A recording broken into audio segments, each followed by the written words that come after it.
Throughout my adult life, my focus has been on making the world a more beautiful place.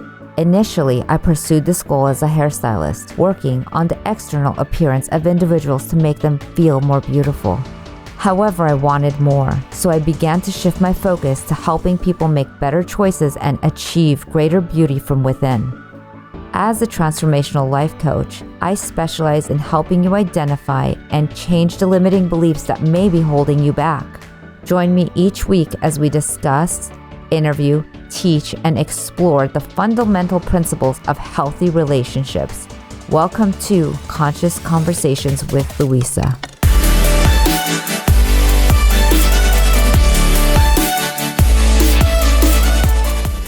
In today's episode of Conscious Conversations with Louisa, I'm speaking with Jennifer Grace. I get to introduce you guys to Jennifer Grace today. She is a Hay House author, a radio show host, and a TEDx speaker. And extra special, she's actually my coach. I have such a warm spot in my heart for you.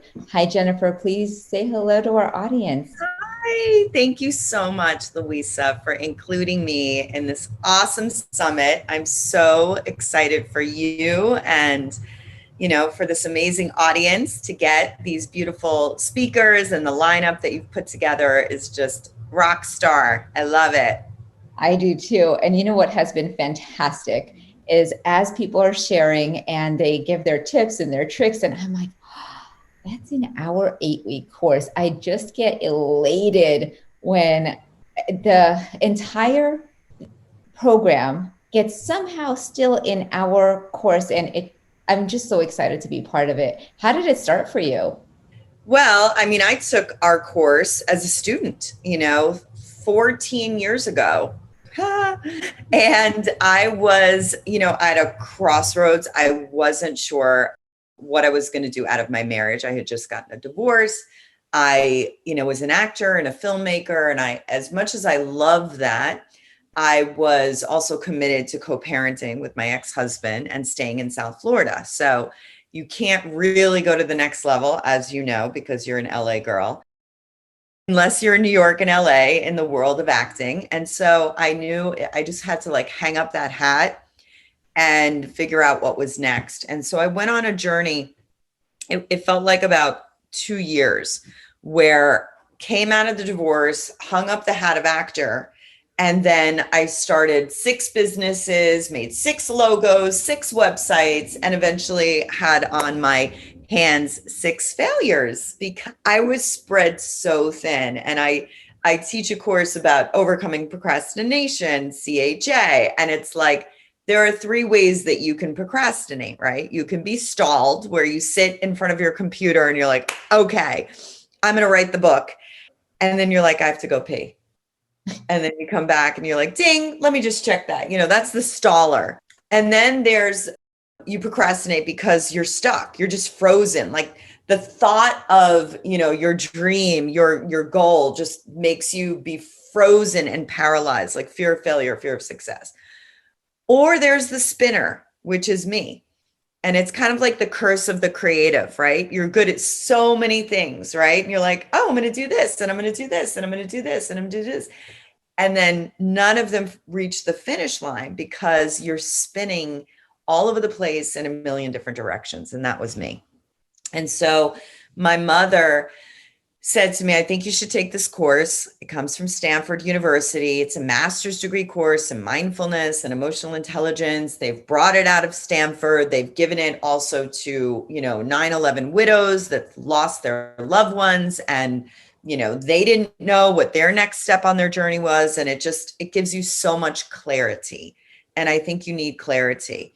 Because what I was really doing, Louisa, was I was listening to what everybody else told me I should be doing. Oh, you'd be great at managing me, and I'm this photographer. Okay, I'll do that. Oh, you'd be so good in this non-for-profit with me, and could you start this with me? I'm like, okay, that'll be cool. And so just listening to what everybody else thought that I would be great at instead of tuning in. And so I meet with my Clarity Catalyst coach. And she's like, well, what's your goal for this class? So I'm like, I want to find my purpose. And I shared with her the 6 companies and the 6 logos and the 6 websites. And she's like, I'm going to ask you to put those all on the shelf and just do the training for the next 8 weeks. If you can just stop spinning.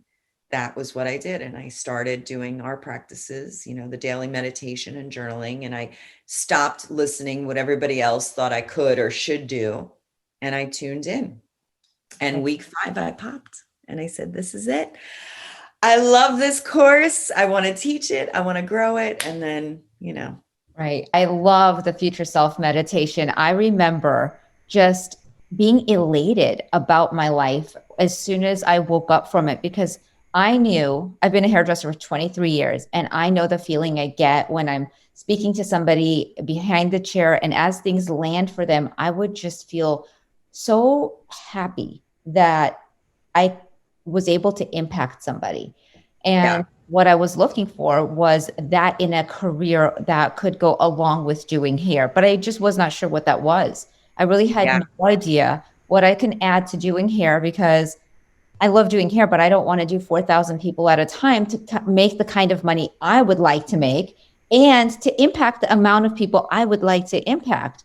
So I needed to add something that would have me grow and impact and make a difference in this world, not just one person at a time, even though it makes all the difference in the world even if you can impact one person.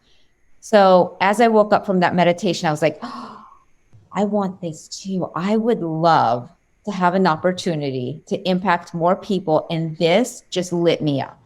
Yeah. So get that. It did that for you on week 5. Yes. Yes. And I had done the future self meditation in week 4. And I'll never forget, during the meditation, I was shown, a bookshelf. And she said, you see those books? And I said, yeah. She's like, you're going to write some of those books. So this is me talking to my future self in 20 years from now. And I had never considered writing a book. And now I am on my 2nd book, right? And then she also gave me, the gift was a golden pen to write. And her name that she gave me that day to call her by was Grace. And when I became a published Hay House author, they said, what is the name on the front of the book? And I didn't want to use my ex-husband's name. I didn't want to use my dad's name. And so my assistant at the time said, well, you talk about your future self all the time. Why don't you use her name? And I just kind of tried it on and I said, Jennifer Grace. And then it was like, oh, my spiritual stage name was born. And that was it. And that's how all of that came to be from that. And then the next week, which is the purpose, right? Find your purpose. It was so clear. I was like, this is it. This is my purpose, or to teach this course and to inspire and motivate others is really my purpose. Absolutely. And I am amazed at how many people with the miniature, it just seems so simple. It seems so logical. It seems like something we always have known. And to put it into a structured 8 weeks is magnificent. And yes.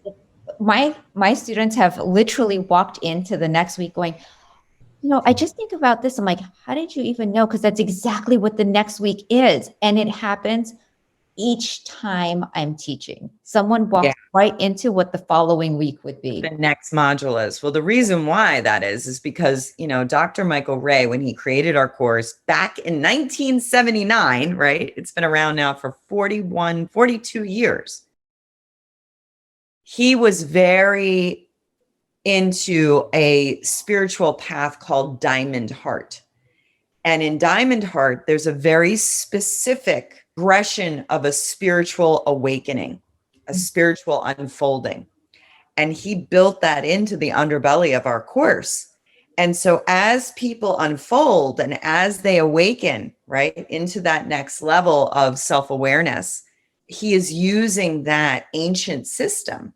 So that's why you're constantly hearing the next module being spoken into from a student that doesn't have the handouts. They don't know what's next, but they know intuitively because it really is. And that's why I always say to our trainers, don't change the training around. You've got to do it in sequential order because it was very methodically planned out for people to have major life-changing breakthroughs. Absolutely.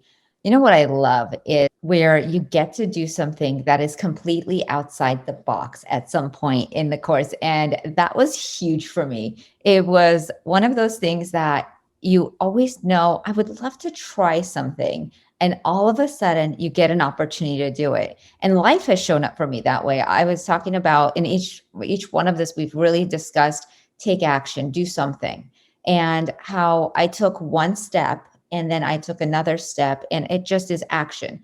So I remember looking back yesterday, I had this moment where I'm like, I've taken so many steps already and I'm so Wow. far ahead and so happy. And I mean, I look at you and I think of what have you done in your life between the TEDx talk and the radio show host and the book you've written? I mean, talk about steps really building on each other.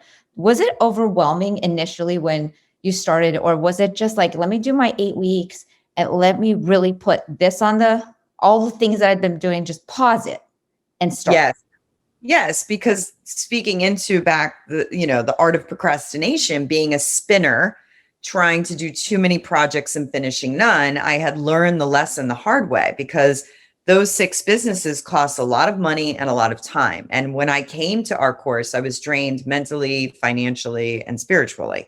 And so I learned the lesson the hard way. And then going forward, for me, when I had all of those dreams up there, right? And I started collecting notebooks of visions. Like I wanted to do this show called The Jennifer Grey Show, which is kind of like Oprah meets SNL parody comedy, because I used to be a comedic actress. I wanted to write the book. I wanted to run retreats. I wanted to work in the non-for-profit world, right? I loved to, so I had all these dreams and I put them on the shelf to do the training.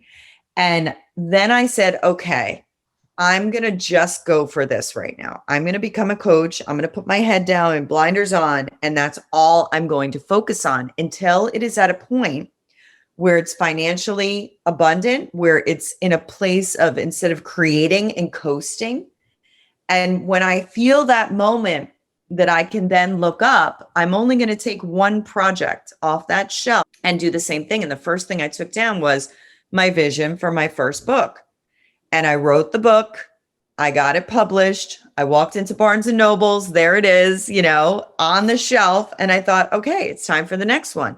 Then I did the Jennifer Grey Show and I produced 10 episodes and did the parodies and did the interviews. And then boom, put that on the shelf. Then I had the Hay House radio show, did that for 3 years, And so while I was running my coaching business, I would only do one creative project at a time. Okay, now I'm ready for the TEDx talk. I had known about TEDx. I had never applied for one because I knew that it deserved and required a certain amount of intentional energy to have it happen.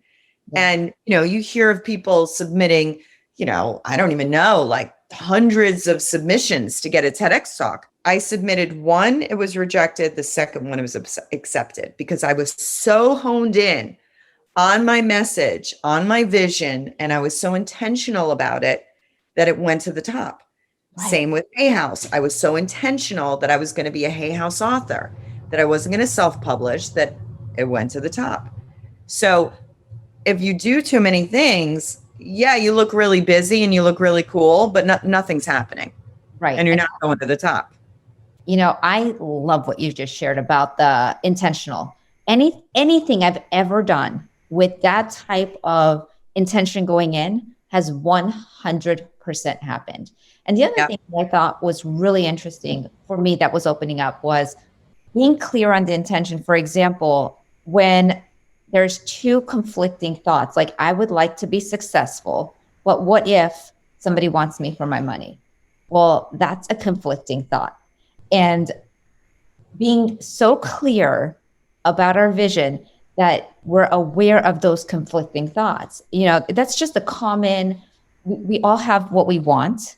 And then there's all the thoughts behind it and how to get clear on that so we're not all over the place. Sure. Right. And that's what we call the itty bitty shitty committee. It's in all of our heads, right? I mean, certainly when I was writing my book and I had the intention of being a Hay House author, I have one of my critics is called the New York Times critic, right? And that's one of my itty bitty shitty committee members. And it says like, who do you think you are?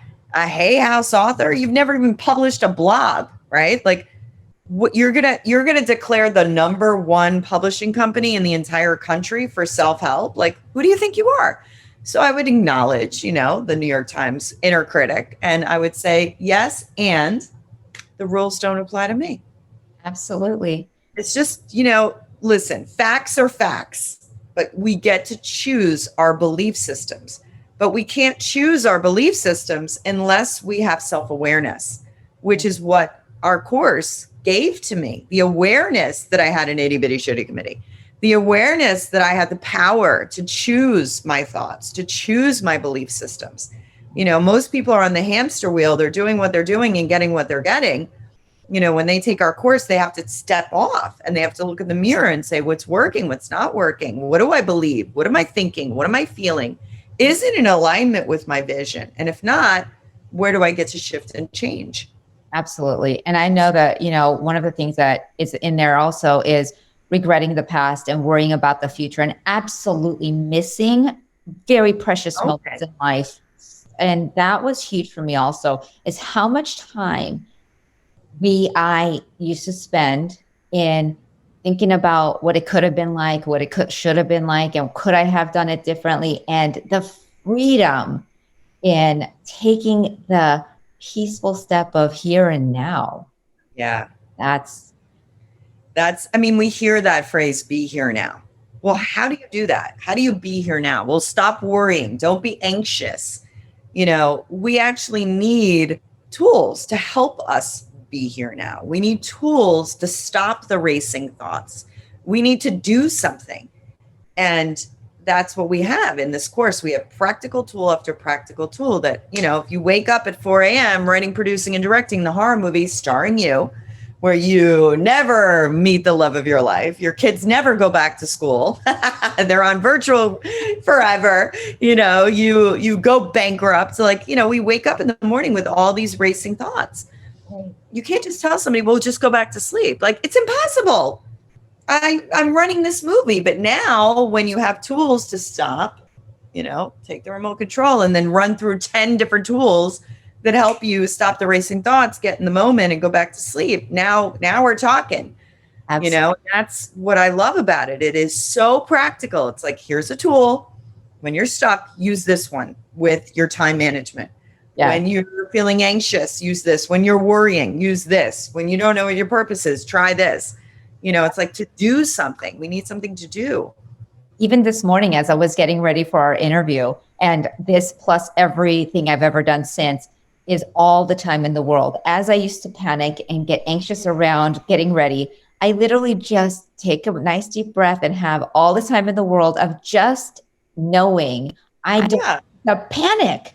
Everything used to be have this panic and anxiousness of hustle.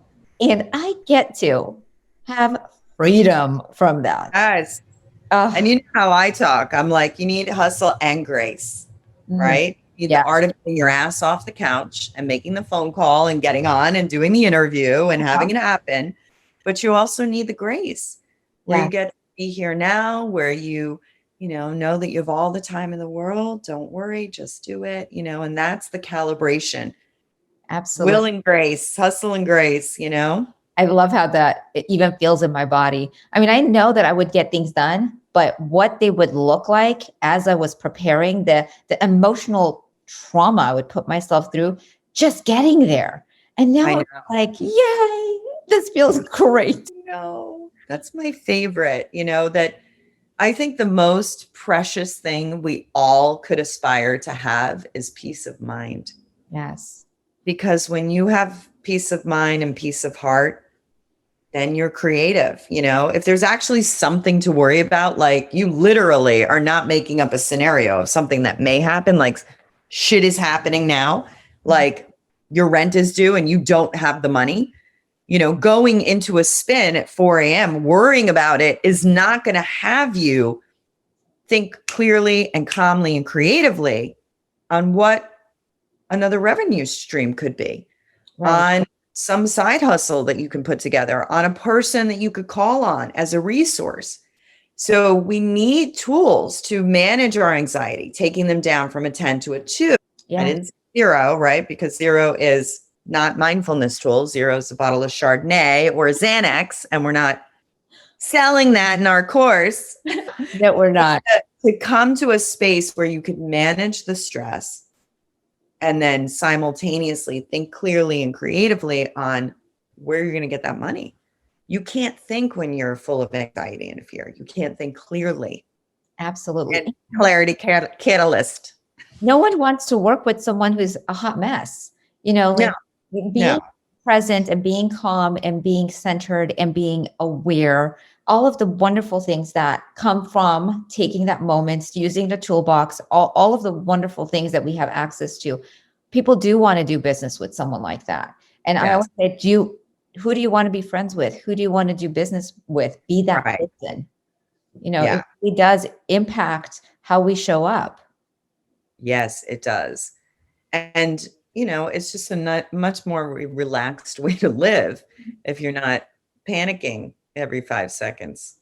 Absolutely. And the ability, the freedom I've had in being present with my children, that has been a huge takeaway for me, because here's what I used to think. Once I get stable, once I get okay, once I am ready, then I could start showing up. I was able to start showing up without having it be perfect. It goes right back to what you started saying. Like, I didn't need to have 100% ready and perfect before I could take action. It's take action and it all starts showing up. Yes, 100%. Yeah. So one of my favorite things is that you just had the most epic birthday and you have the most handsome boyfriend and you got to manifest the most beautiful place to live. It's just magnificent watching it all turn out. And it gives me some peace to go, if she could do it, I could do it. And I love that you do it in a community style. Like, you are so co-collaborating, creating in a huge tribe. It doesn't have this, it's all me, myself, and I. And that's what I love about you. You know what's so cool? I put into one of my group chats, you know, what's your word? If you want to like declare, this is going to be the year of 2021 will be the year of what? And for me, I wrote the year of collaboration. And you know what? That is exactly who you are. And what I have felt. And I just wrote to, do you know about Clubhouse? All your people should know about Clubhouse. Listen, don't take the class with me because I only train trainers now. You get to take the class with Louisa if you ever want to take our course. But what I will ask you to do is follow me on Clubhouse. Okay. So Clubhouse is like the new it girl, the new it boy. It's where the cool kids are hanging out. And it's this awesome platform, and it's only audio only. And it's very community based, and you go in there, it's invitation only. And it's just, people are in these deep conversations. So I had to write my bio. So I didn't write, you know, the way that I would promote myself, right? I just wrote, what I dig is writing, retreating, spoken word, collaborating, comedy, and excessive celebrating. Life is grand, and I love to share what I know, go after things that inspire me with both hustle and grace. I have raised an amazing human, published books, hosted radio shows, done a TEDx talk, and have a thriving business. I am enough, I have enough, and I've done enough. In this moment in time, what interests me most is connecting with fascinating humans who wish to build community, collaborate, and elevate the consciousness of the planet. Yes. Right? And people are in these clubs having these fascinating conversations, and we're talking to each other. That's what we need to do collectively, is come together and dialogue about how do we take things to the next level. We don't need the pretty pictures on Instagram anymore. It's bullshit. Nobody looks like that anyway, right? There's no filters on here.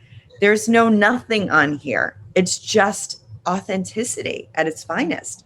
Absolutely. So I am like a big advocate for this Clubhouse thing. So I'm just learning it. I've just got on the other day. I only have 35 followers, which is kind of fun for me. I'm used to like thousands of followers. I'm like 35. Woo!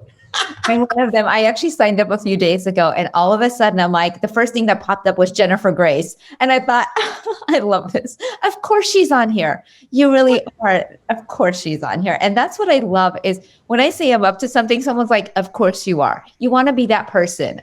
Yeah. You want to be that person. That person that someone would say, of course you are. So Yes. for anyone listening who's lit up about your own life, take yourself on. Like have fun. Authenticity is my word for the year because Yeah.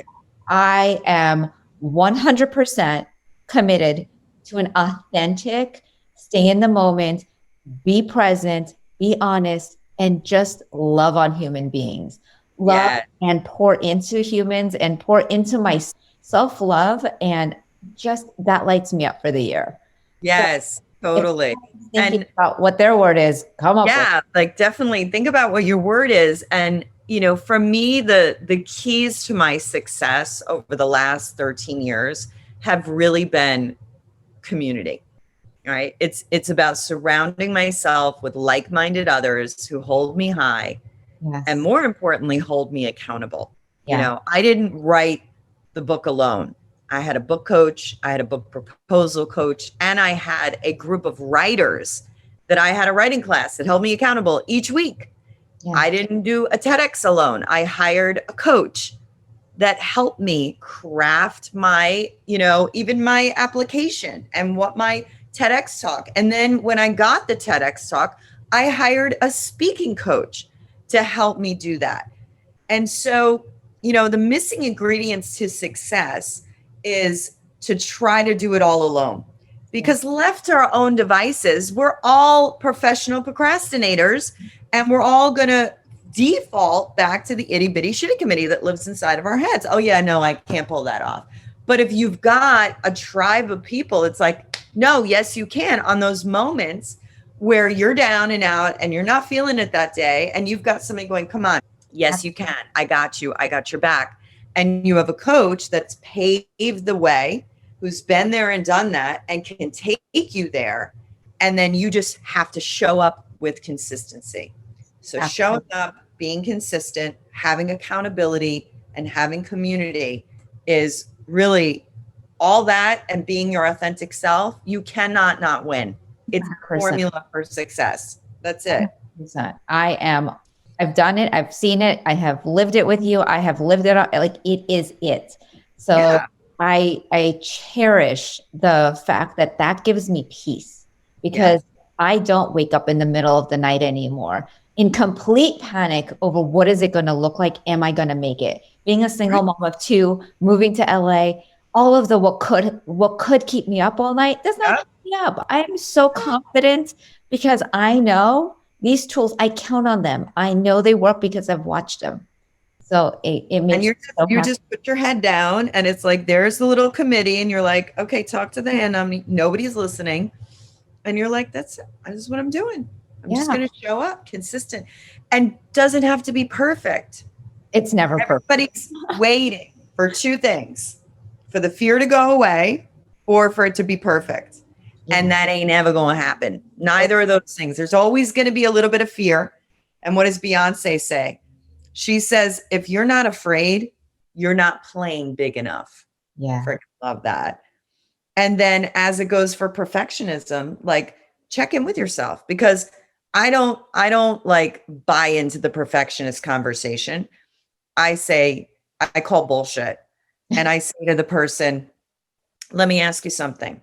Underneath all your perfectionism, do you have either a fear of failure or the fear of success? And they have one or both.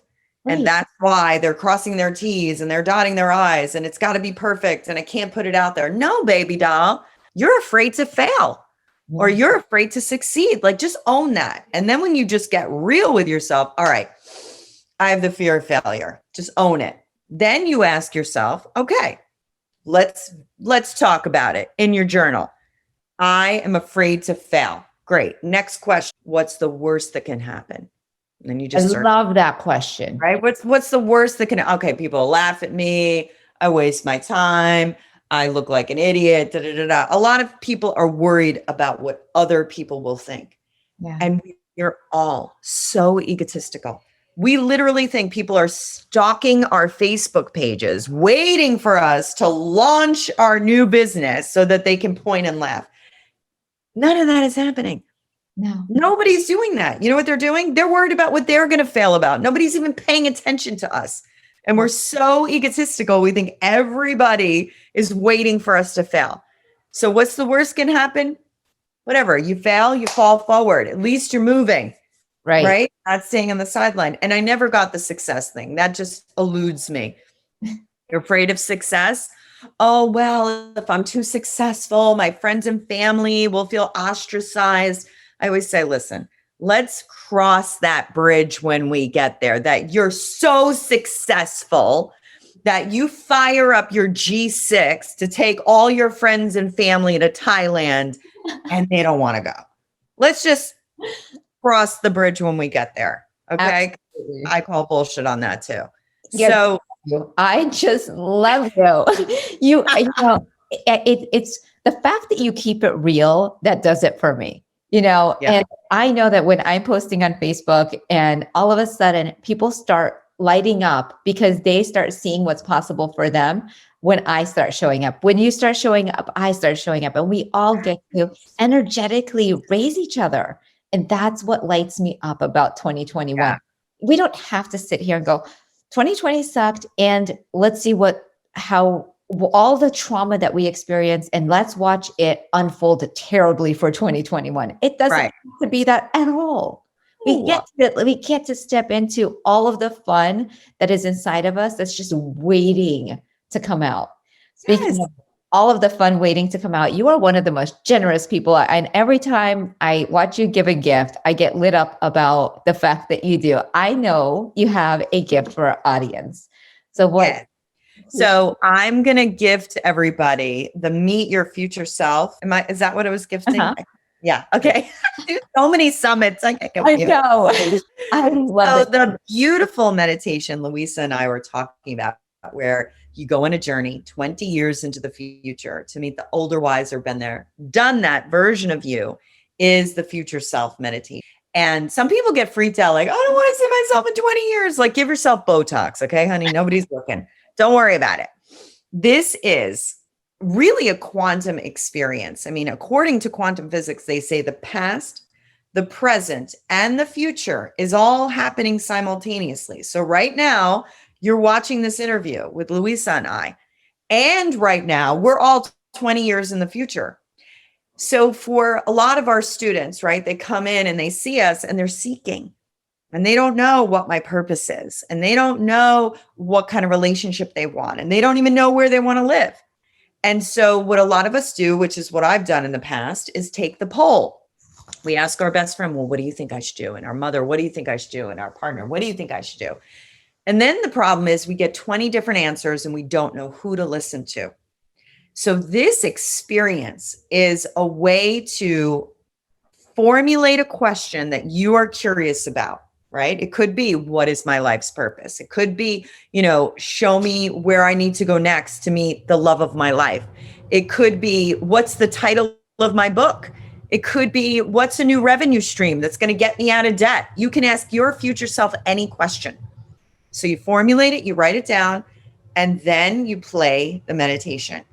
And you go on this amazing journey into the future, where it's just you and your future self. Don't look to see if your dog's still alive, if you're married, don't worry about all that. Just ask the question. And the music that we use is so cinematic. It's so epic. And it's just a powerful, powerful process of really, whether you believe in quantum physics or not, talking to your wiser self. Right. Because we all have that intuition. We all know what is the next best right thing for us. It's just the itty bitty shitty committee is too loud. So we can't hear it. So we go outside of ourselves for the answers. This is a way to bypass the committee and actually go inside where all the correct answers are. Our intuition is actually mistake free. Absolutely. You know what? That's my gift. And what are they going to do? JenniferGrace.com/future-self. There will be a link that will actually have them walk directly right into it. The best, I was so afraid of doing all of this because I thought, I'm not great at technology. What am I supposed to do? The team that you talk about, you hire it. You fill in. Everything has a team. It's all about collaboration. How to add that link in there? No, but guess what? Somebody does. And I made it part of the team. I am unorganized. I'm not good at accounting. I've got things that I'm not good at. In the beginning of my career, I couldn't afford to pay somebody. So I bartered with them. I would coach them. And then they did my website. I would coach them. And they did my accounting. I would coach them. And I had a team of 10 year one without paying anybody. Now, guess what? 13 years later, every single person that started on my team now works for me and is paid very well. Yeah. Same people. So you can start an empire of peace and grace and abundance on nada. Yep. Because like you said, everybody goes, well, I don't know how. Google it. Yeah. I don't know how either. Figure it out. Get somebody that knows. It's just an excuse. We were just talking about that. There was something that I was needing help in, and you were like, oh, I'll show you how. We'll go onto Zoom. We'll record it. You have it. Everything is possible. Everything is possible. I want to go back to and I know that we get to wrap this up because I could actually speak to you forever. What I love about the Future Self meditation and this work is I remember one of the children was saying, so what did you experience your mom being different and having done, mindfulness work? She said, well, she's not Googling and Facebooking everything that goes wrong with her life. And she actually has the insight of being able to be there for me, as opposed to going onto Facebook and saying, so my daughter's doing this and what do I do? And the clarity came from my mom's not looking on Facebook for her answers. Yes. And that was huge. And I love that you work with young adults, with teens, with kids, and the parents, you're incredible working with the entire family, and that's the dynamic, it's like, I know you coach the moms and the dads, and then they want their kids to have it, or you coach their kids and then they want their parents to have it. And when you have an entire family unit that has a languaging, in order to consciously communicate, to have the self-awareness, to not think things personally, you have a family that functions. And, for myself, and I know you're very, passionate about blended families. And, that's something that is very hard for people. People get divorced and then the kids are, the ones who really lose. And through this work, I have built the most delicious relationship with my ex-husband, his wife. They have 2 children. One is 5 and the other one's 8, Luke and Vince. They're at my house once a week. I take them for sleepovers. We celebrate all of our holidays. That's who I was with on Christmas, Eve. And my boyfriend is there. And we've created this love and this family because we have the tools to do that. Right. And I think out of all the accomplishments I have, that is my number one best accomplished, is that I have a phenomenal relationship with the father of my child. That is, to me, magical. That is what I would wish for every human being. And they don't see it for themselves. I bet you didn't see it 14 years ago, but it is magic when it, yes. And it takes time. But if you're in the work, if everybody's open to it, you don't even have to have everybody open to it. As long as you're doing it, it's not what we're doing, it's who we're being. Right? If you start to change, they start to change. They never took my course. I took my course. Right. We never had to do the transformation. I had to do it. And that's when it shifted. It wasn't, it's their fault. They don't know. No, it was me. Yeah. It was me. And that's exactly what I would love for everyone as a parting moment, to just be present. Who do you get to be? What do you get to do? And what is it that you want? Identify what you want and step into it, because it's just knowing that you can and it's possible. Yeah. Clarity is the key to freedom. Yes. Yes. Yes. Jennifer, I love you so much. I love you too. Thank you so much. And thank you everybody for listening. And Louisa, you are my rock star trainer. I'm so proud of all that you're doing in the world and all the lives that you're changing. And I just love you. So thank you for having me. My pleasure. I could not have done it without you. And I plan on knowing you forever. And I can't wait to see all of the beauty that we get to have in the world. So thank you.